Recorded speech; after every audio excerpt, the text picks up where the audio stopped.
Alright, I am not sure how this is going to work, but we are going to see.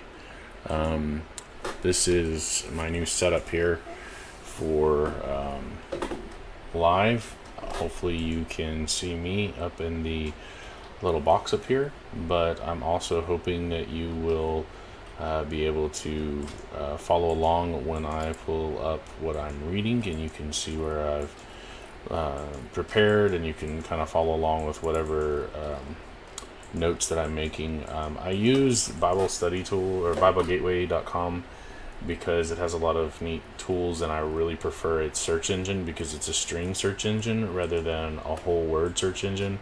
I do like Blue Letter Bible because it has a lot more of the like research tools and the original language that you can look at. But when I'm doing search type stuff, this is where I'm at, and you can see there's like highlighting tools. You have to log in, which I don't mind. But if you log into Bible Study or Bible Gateway, you get all of these kind of. It's kind of like having a digital Bible in front of you, and I don't particularly like writing in my physical Bible. I have a Dixon, and those are really hard to come by, so I don't want to mess it up, especially in case I change my mind on something. I don't want to sit there and scratch out or have to get a new one, so I don't typically write in mine. I take a lot of either paper notes or digital notes or whatever. But here at Bible Gateway, it's really cool because you can highlight whatever you want to highlight. You can add a note if you want to, or whatever. So it's a really cool system. So while I'm waiting for folks to get on, which I have one person watching right now, according to that, I'm going to pull up my phone and see how it's looking, because when I pull up my phone, not only do I get to see more of kind of what's going on, I have different features and stuff. Hey Tracy, and Missy, thank you for joining us. But I also get to see what you see. I get to see, hey, it's working. I get to see that everything is doing what it's supposed to be doing, so I don't have to worry about coming back to the Facebook page unless I'm going to respond textually to somebody's comments. So one other thing before we get into the text, while we're waiting for a few people to get on, I've been go. My son is trying to be funny, so anyway, I've been doing some research. Y'all know I've been using the ESV. I've been looking at it, and it's got some good things. It's got clear modern English and whatever. But as I've been researching, one of the problems that I've come across with the English Standard Version, and it's a big one, is that the English Standard Version is a kind of an updated version of the Revised Standard Version, and it leans very heavily Calvinist. And somebody asked me yesterday, and I get this question from time to time, am I a Calvinist? And the answer is a very strong no, I'm not. I believe firmly in free will. I actually just posted up a new article related to this on Swordmaster. You may have seen the post because I posted it pretty much everywhere. But I'm not a Calvinist, and I believe that Calvinism is incorrect as a doctrine. And the ESV rephrases some things very heavily. One of them was in Revelation, where it rephrased the whole sentence, the whole verse, to say that instead of the Lamb being slain from the foundation of the world, it talks about how the Christians were chosen from the foundation of the world, in terms of like an individual type selection or predestination. So, hey Jeremy, welcome aboard. Glad you're here. I'm going to ask you one more time to please go. I'm trying to do this, and you can, but I need you to stop. I ask you not to.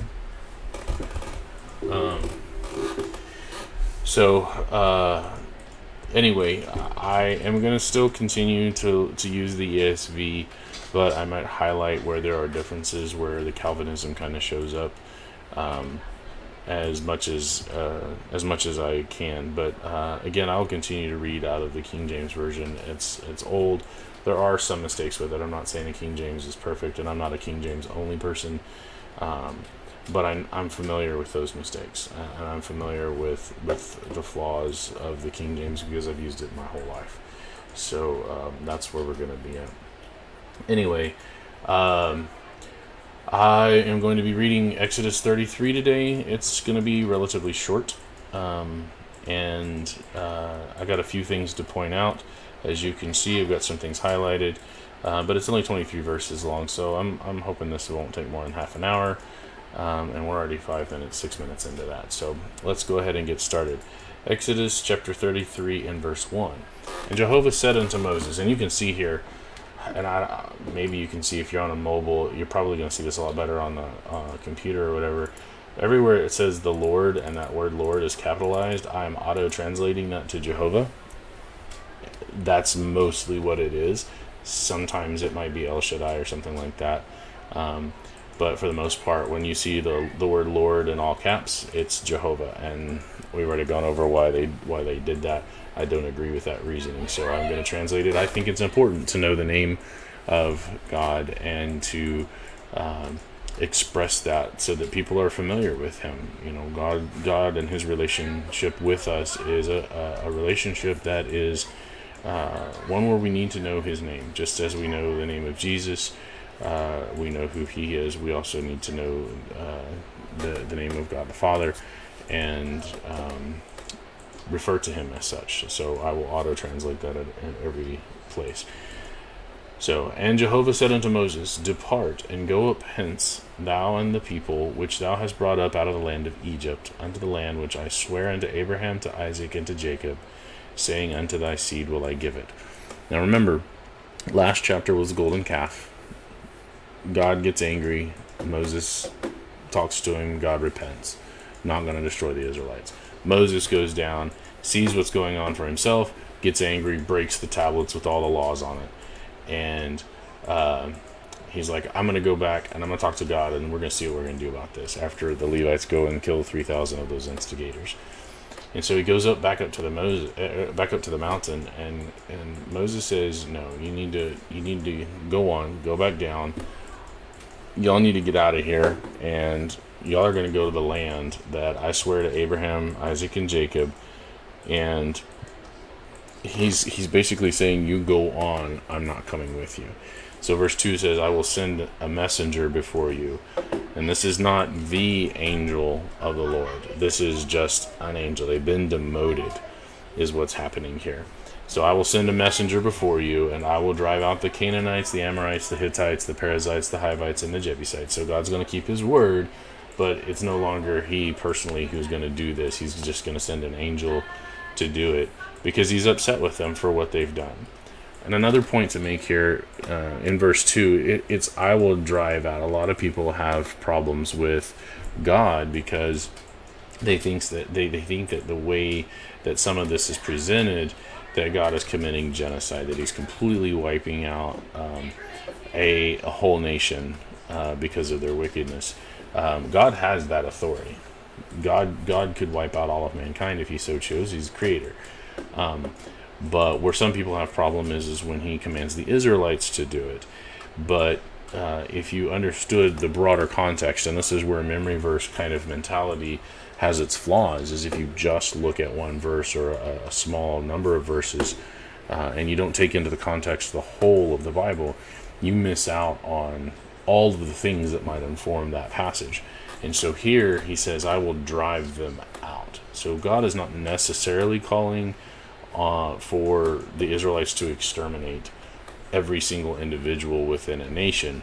Yes, a city here and a city there, that might happen, but God is really just driving them out of the land and taking away from them what is a blessing, this fertile land that they have. It's known today as the Fertile Crescent, and giving it to the Israelites because He promised that to Abraham, who had originally lived in that area along with Isaac and Jacob, but it wasn't really owned in a sense as a nation by them at that time. So anyway, continuing the promise to Abraham and Isaac, says, unto a land flowing with milk and honey. There's that fertile crescent thing. For I will not go in the midst of thee, for thou art a stiff-necked people, lest I consume thee in the way. So here's what God's saying.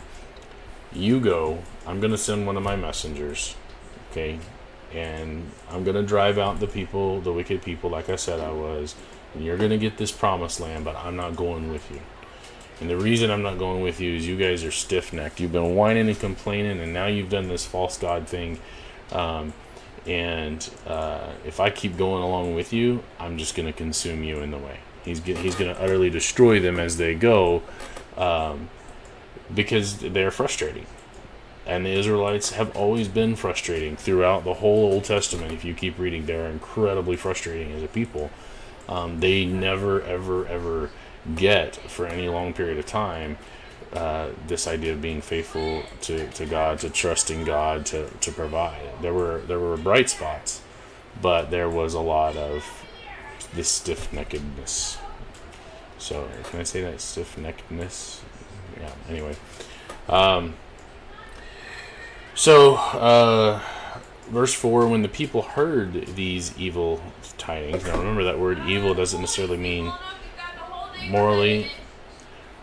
When the people heard these things, the evil there is not a moral evil, it's more of a disastrous or calamity kind of thing. When the people heard these tidings, they mourned, and no man did put on him his ornaments. So they didn't get dressed up. There's this whole sackcloth. Karis is up here with me.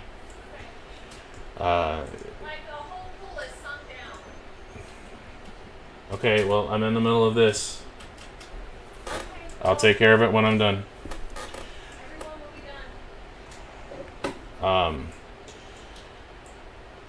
Anyway, verse 5, for Jehovah said unto Moses, say unto the children of Israel, you are stiff-necked people. I will come up in the midst of you in a moment and consume you. So they hear these disastrous things, and they're sad about it. They get it. Okay, this is the God that actually did bring us up out of Egypt, and did all these wonderful things for us. But they're realizing, hey, he's no longer going to go with us. What does that leave us? Where are we going to be protected like we were before? Are we going to have all the good things? So there's this kind of forgetfulness that they have, but when it's taken away, you take these things for granted. And they were taking God for granted. But now that he's like, I'm not going to go with you, the Israelites are like, oh, whoa, wait a minute. And so they were sad about it.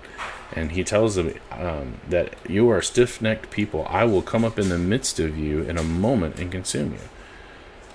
So there's this idea that God was going to, if he came to them right now, that he would come to them and he would destroy them. Well, we actually read about that in the book of Revelation. It talks about that. Behold, I come quickly. That's what God is saying, is that he would come among them, and he eventually does do that. So anyway, he continues to Moses, and Jehovah says to Moses, therefore now put off thy ornaments from thee, that I may know what to do unto thee. So he's like, you put them off. You dress in sackcloth, you dress down. This idea of humility and whatnot, while I decide what to do about you. And so the children of Israel stripped themselves of their ornaments, all of the things that made them all dressed up and hey, look at me kind of thing. And the whole thing was camped by Mount Horeb.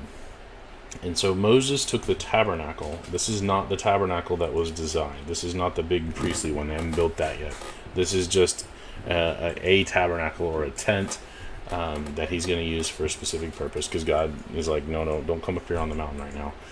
And so Moses took the tabernacle or the tent and pitched it without the camp, so outside of the camp, afar off. So he's going way, way outside, away from everybody. And he called it the tabernacle of the congregation.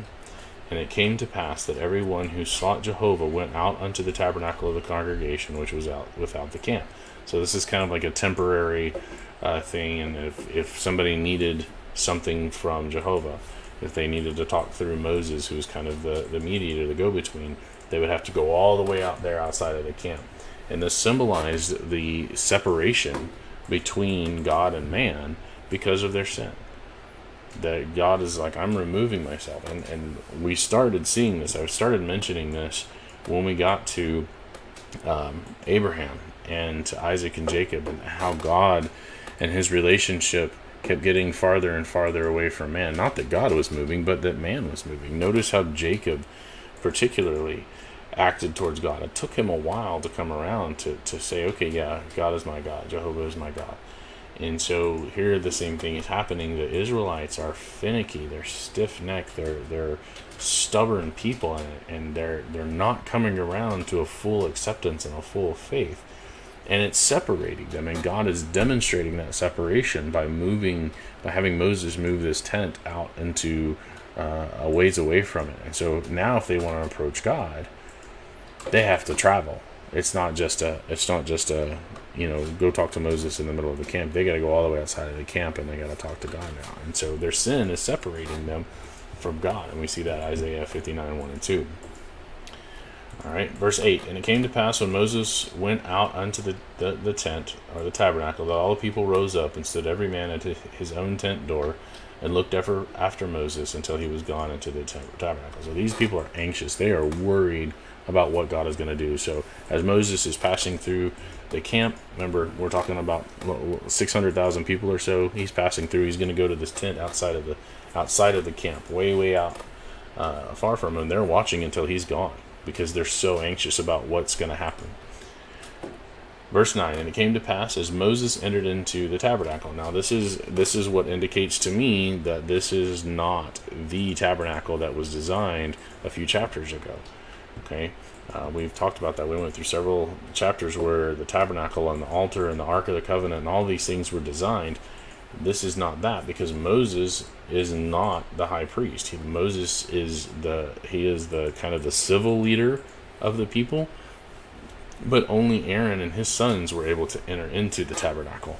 So Moses entering to this tent, into this particular tent, shows me that it's not that one. And then the cloudy pillar, remember this is the theophany, this is actually Jesus, pre-incarnate. The cloudy pillar descended and stood at the door of the tabernacle, and Jehovah talked with Moses. Okay? So they're not up in the mountain anymore, they're in this tent afar off, and all the people saw the cloudy pillar stand at the tabernacle door, so they know that that's God's presence. And all the people rose up and worshipped, every man in his tent. So they finally are worshiping the right thing. They're not trying to worship an idol anymore. They're like, oh, okay, God is still there with us. God is still real. He's still alive. And so they start to worship because they see this cloudy pillar, which they should have known and remembered from the few months before when they were leaving Egypt. And it went, this cloudy pillar and the pillar of fire were going with them and protecting them and guiding them. Verse 11, and Jehovah spake unto Moses face to face, as a man speaks to a friend. So that, a lot of times when we get into our prayers and stuff, especially when we're in like the assembly or whatever, our prayers are real formal.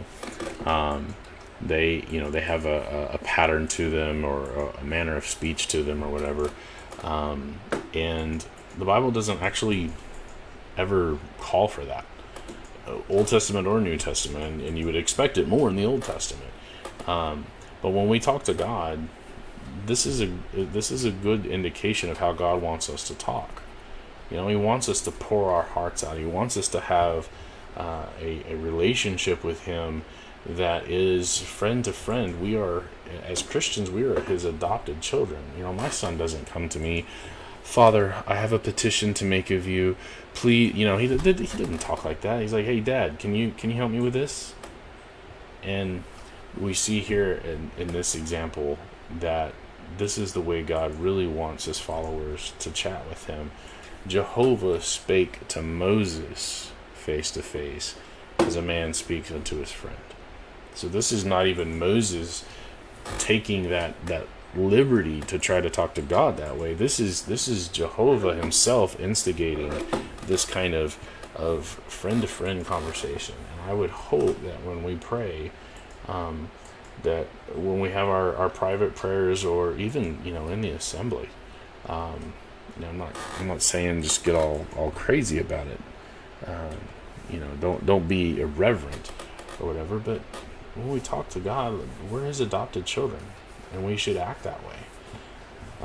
But anyway, and he turned again. This is Moses. He turned again unto the camp, but his servant Joshua, the son of Nun, a young man, departed not out of the tent. So Moses goes into this tent. He talks with Jehovah. Joshua goes in with him. Now remember, Joshua is of the tribe of Ephraim. And so he's not allowed into the tabernacle, the tabernacle that was designed at all. And so Moses at least is of the tribe of Levi, but Joshua is of the tribe of Ephraim. So he's not allowed in the tabernacle at all. So there's no way that this tabernacle is the one that was designed with the Ark of the Covenant and all that in it. So this is just a regular tent where Moses is kind of off away from the people, and Joshua stays in there when Moses comes out. And Moses said unto Jehovah, See, you say unto me, bring up this people, but you have not let me know who you will send with me. In other words, you said to go, but who's going to come with me? You keep taking people out.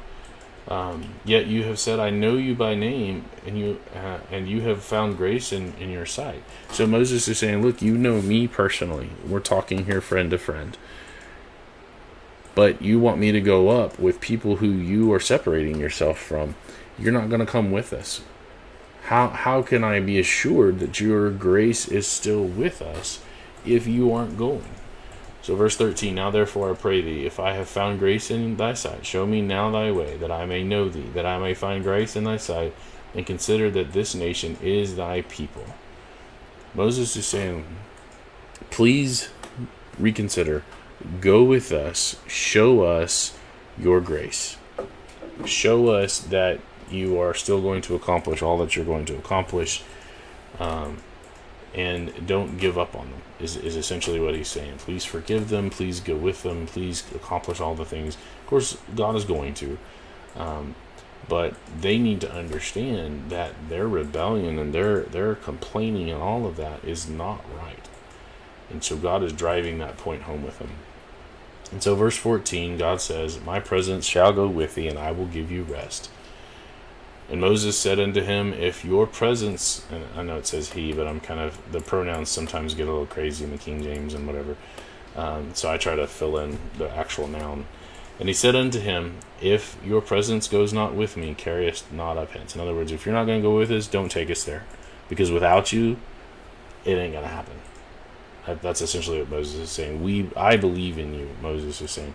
I believe in your power. I believe that you brought us up out of Egypt by your power, that you are the one true and living God. But if you don't go with us, if you send us to do it by ourselves, we're not going to make it.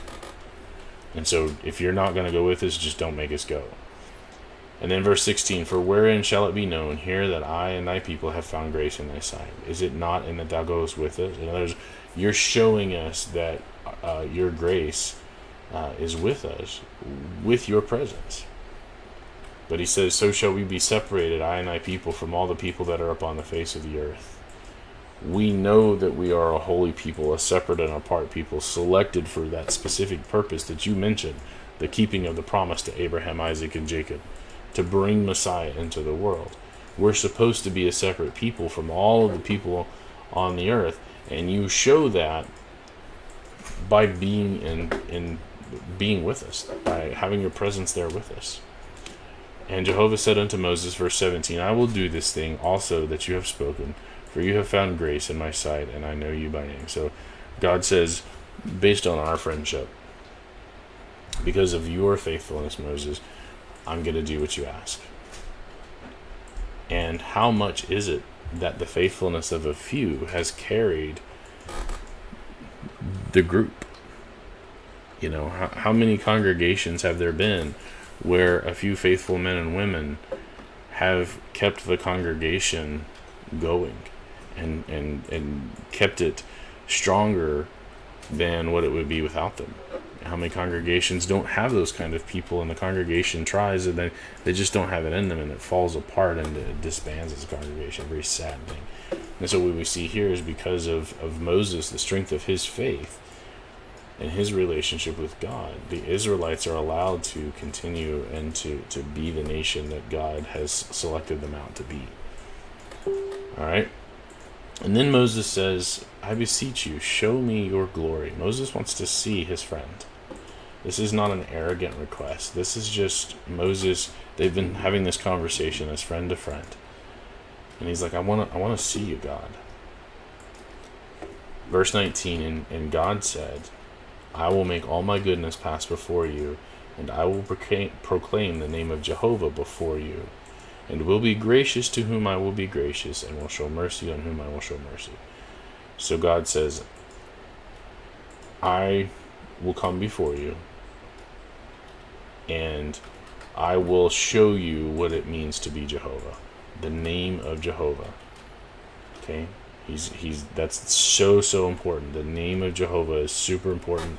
He says it over and over again, from Exodus all the way through, and yet people today have forgotten that name, and they don't speak. They say God, or they say the Lord, or whatever, but they don't actually speak God's name. Yes, they'll say Jesus, but Jesus is the name attached to the human side of God the Son.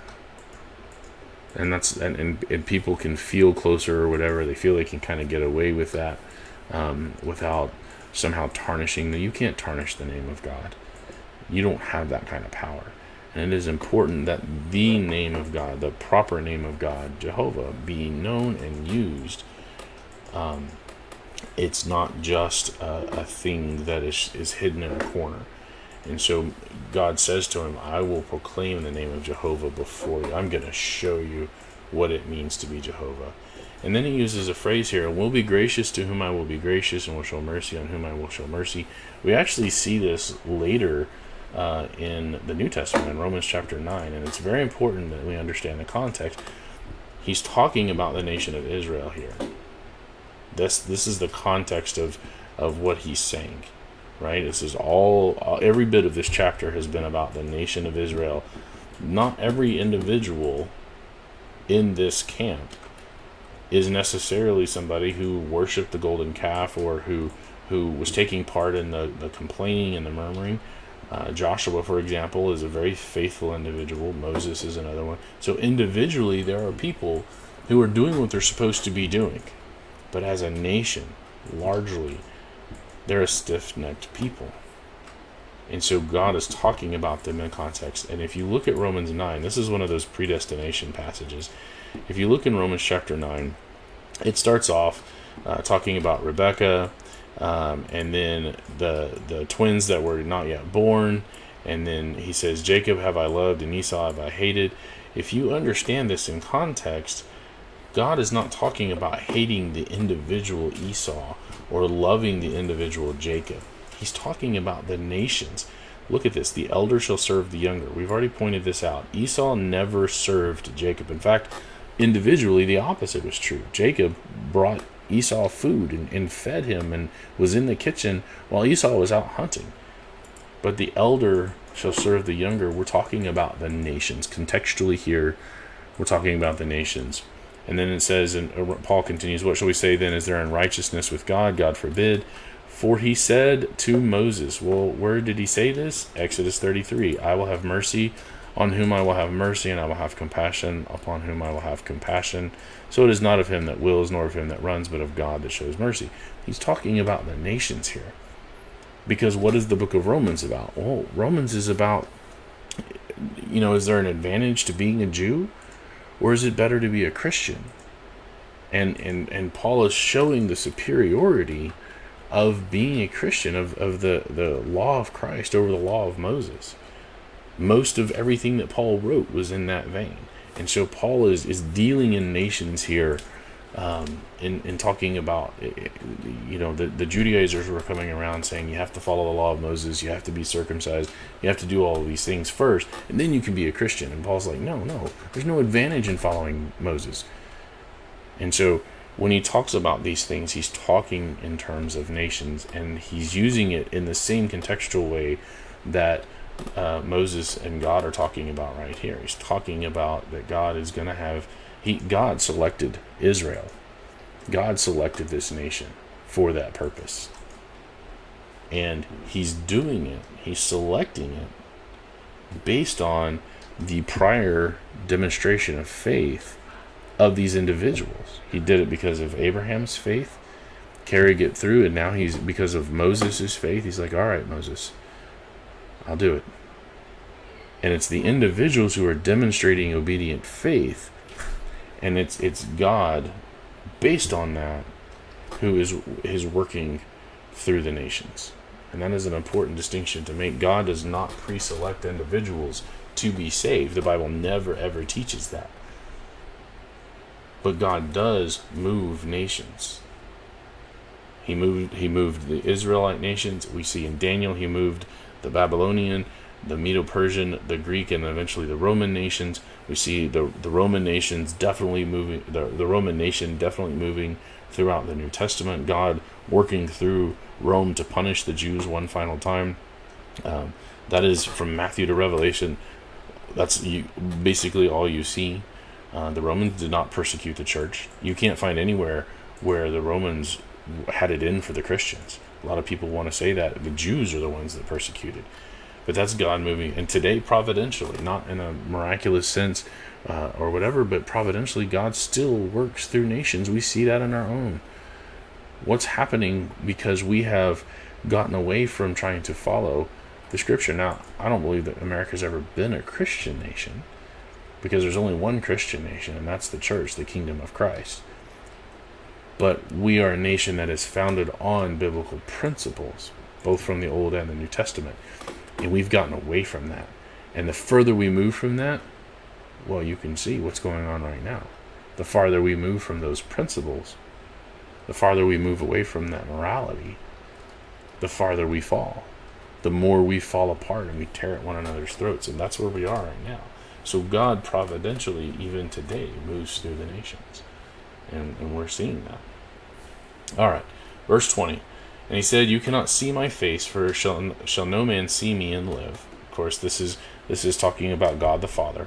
No man has seen God the Father. Of course, we see in John 14 and in other places where Jesus says, how can you say, "Show us the Father"? Or how can you tell me, show me the Father, when I've been with you this whole time? Jesus was God incarnate, God in the flesh. And they saw and knew God because of that.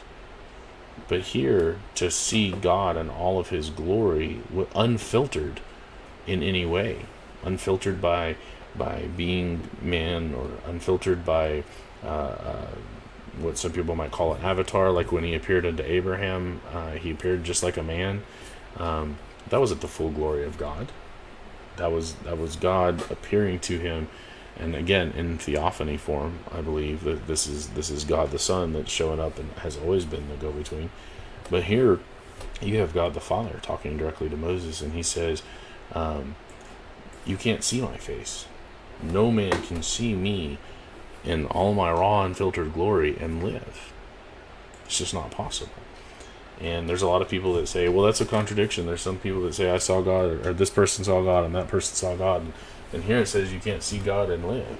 Well, understand the context. Here, God is talking about you can't see me fully. But in other contexts, we can. We can see God through Christ, who gave up his glory to come and live amongst us as a human being. He was fully human. And we were able to see God through him, just as people can see Christ through us if we are living according to his word. Verse 21, "And Jehovah said, Behold, there is a place by me, and you shall stand upon a rock. And it shall come to pass, while my glory passes by, that I will put you in a cliff of the rock, and will cover thee with my hand while I pass by.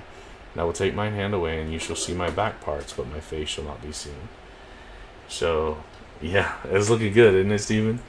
So, anyway, so Jehovah tells Moses, look, I'm going to put you up on this rock, and there's going to be kind of this little alcove thing, and what I'm going to do is I'm going to put my hand in front of it, and I'm going to pass by, and after I pass, I'm going to remove my hand, and you can kind of see the back part. And again, God is still even having now to filter and appear in a way that mankind can understand. Our finite minds, when we're in this body, we have a limited perception of how things are. And so to even think about God in terms of having a hand and a back and a face and all of those types of things, these are put in terms that we can understand. But the raw form of God is spirit. John 4:24 says God is a spirit. Well, spirit doesn't have these things. It doesn't have a nose. It doesn't have a hand. It doesn't have toes. It doesn't have all of the other parts and the plumbing and stuff like that. That's just not what a spirit is. But Moses is asking to see God in unfiltered glory, and God says you can't do it. It'll kill you. But I'll give you as close as I can get because you're my friend. And so that's what he does. He does that for Moses. And he does it to kind of show Moses, all right, I agree. I'm going to come with you.